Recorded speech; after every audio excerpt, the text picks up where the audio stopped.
নেত্রকোনার দুর্গাপুরে রানীখং উচ্চ বিদ্যালয়ের শিক্ষার্থীদের নিয়ে মাদক বিরোধী সমাবেশ ও সাংস্কৃতিক অনুষ্ঠান অনুষ্ঠিত হয়েছে। মঙ্গলবার দুপুরে জেলা মাদকদ্রব্য নিয়ন্ত্রণ অধিদপ্তরের আয়োজনে ও বেসরকারি উন্নয়ন সংস্থা রুষার সহযোগিতায় এই সমাবেশ হয়। রানীখং ধর্মপল্লী হলরুমে ইউএনও আহমেদ সাদাতের সভাপতিত্বে প্রধান অতিথি বক্তব্য রাখেন পুলিশ সুপার তরিকুল ইসলাম। মুখ্য আলোচক ছিলেন মাদকদ্রব্য নিয়ন্ত্রণ অধিদপ্তরের সহকারী পরিচালক মোহাম্মদ নাজমুল হক। স্বাগত বক্তব্য দেন রুষা নির্বাহী পরিচালক MN আলম। প্রধান অতিথি বলেন, এসো আমরা সবাই মিলে প্রতিজ্ঞা করি মাদক মুক্ত করব সমাজ, গড়ব সুস্থ নিরাপদ দেশ। শেষে বিজয়ীদের মাঝে পুরস্কার বিতরণ করা হয়। তৃতীয় স্থান অধিকার করেছে লামিয়া জাহান। আমি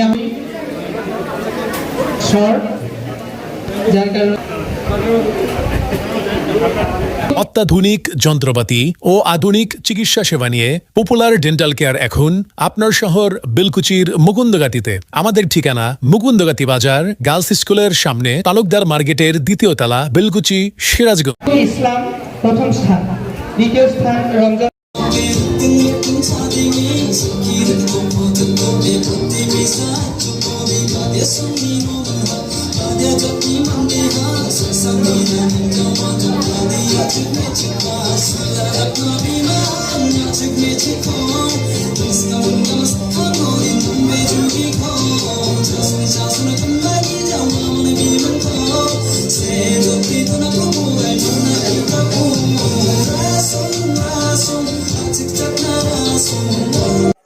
তাহলে আমরা যে শিক্ষা গ্রহণ করছি, এখানে কোথাও তোমাদেরকে এরকম বলা হচ্ছে যে মাদক নিতে হবে?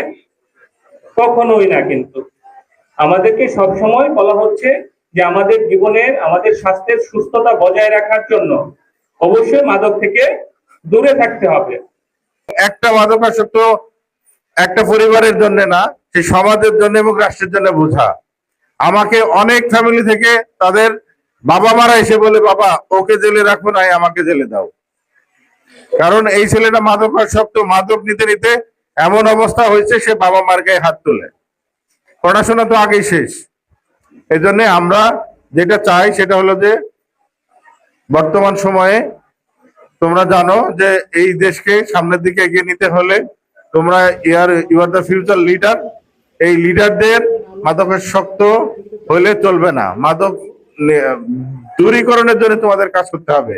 তোমরা যারা আছো, ইয়াং ছেলেমেয়ে আছো, আমাদের শিক্ষক মন্ডলী আছে, আমাদের সিনিয়র স্টাফ যারা আছে, সবার কাছে আমাদের বিনীত অনুরোধ যে তোমরা সুস্থ, সুন্দর এবং ভালো জীবন গঠন করতে গেলে মাদককে না বলতে হবে এবং বিভিন্ন যে অসামাজিক কার্যকলাপ আছে সেগুলো থেকে আমাদের বিরত থাকতে হবে।